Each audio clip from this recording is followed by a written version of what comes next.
24 तारीख की वो डेट जिसका पूरा देश पागलों की तरह वेट कर रहा था, वो अचानक टाल दी गई। रामायण का वो महा ट्रेलर जिसके लिए सब एक्साइटेड थे, मेकर्स ने अचानक रोक दिया। देर रात को एक ऑफिशियल पोस्टर जारी हुआ और कहा गया कि ट्रेलर पोस्टपोन हो चुका है।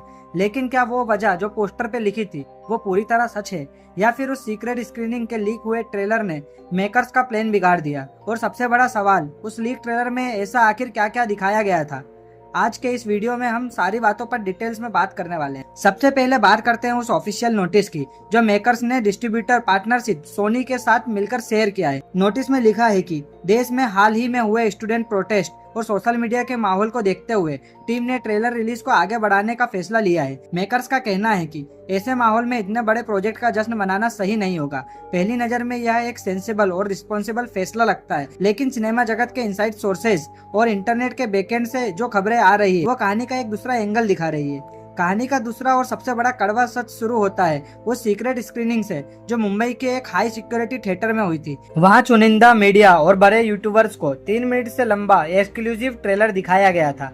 लेकिन प्रीव्यू खत्म होने के कुछ ही घंटों बाद किसी ने उस बंद कमरे से रिकॉर्ड की गई ऑडियोज और कुछ विजुअल क्लिप्स इंटरनेट पर लीक कर दी। फेसबुक, इंस्टाग्राम, टेलीग्राम और यूट्यूब पर रावण यानी यश की एंट्री और वीएफएक्स वाले सीन की धुंधली क्लिप्स वायरल होने लगी।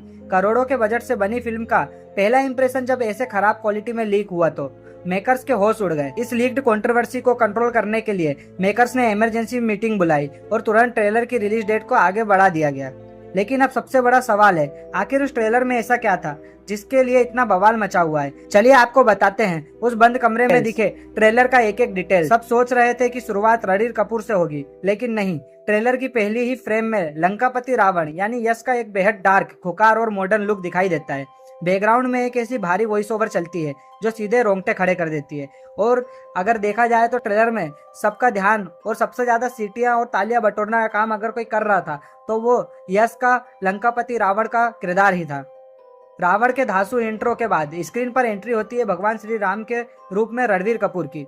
उनकी आंखों में जो शांति और तेज दिख रहा था उसने लीक्स देखने वालों का दिल जीत लिया। जिस चीज का सबसे ज्यादा डर था, वीएफएक्स। रिपोर्ट्स के मुताबिक सोने की लंका, पुष्पक विमान, अयोध्या नगरी के जो विजुअल्स दिखाए गए हैं वो किसी भी मायने में सस्ते या कार्टूनिस्ट नहीं है। मेकर्स ने हॉलीवुड के टॉप वीएफएक्स स्टूडियो के साथ काम किया है जो स्क्रीन पर साफ झलकता है। ट्रेलर के सेकेंड हाफ में हमें माता सीता के रूप में साई पल्लवी की एक बेहद इमोशनल झलक देखने को मिलती है और आखिरी के कुछ सेकंड में राम रावण के महायुद्ध की वो झलक दिखाई देती है जिसे देखकर थिएटर्स में सीटियां बजना पक्का है। तो अब सबसे बड़ा सस्पेंस यह है कि ट्रेलर हमें कब देखने को मिलेगा। इनसाइड सोर्सेस के मुताबिक मेकर्स इस वक्त 2 चीजों पर काम कर रहे हैं। पहला, इंटरनेट से उन सभी लीक्ड क्लिप्स को पूरी तरह डिलीट करवाना, और दूसरा, ट्रेलर के नए कट में कुछ ऐसे फ्रेश और अनसीन सीन जोड़ना जो लीक्स हुई क्लिप्स में नहीं थे।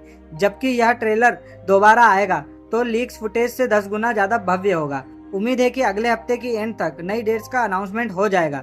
मेकर्स का यह दावा, चाहे वो सोशल रिस्पॉन्सिबिलिटीज की वजह से हो या लीक को रोकने की स्ट्रेटेजी, यह साफ दिखाता है कि वे रामायण के साथ कोई रिस्क नहीं लेना चाहते। आपको क्या लगता है, क्या ट्रेलर रोकना मेकर्स का सही फैसला था या लीक्स ने खेल बिगाड़ दिया? अपनी राय हमें कमेंट बॉक्स में जरूर लिखें और सिनेमा जगत की ऐसी ही 100% सटीक और इनसाइड अपडेट्स पाने के लिए चैनल से जुड़े रहें। तो मिलते हैं हमारे अगले वीडियो में। तब तक के लिए हंसते रहिए, मुस्कुराते रहिए। जय हिंद, जय भारत, धन्यवाद।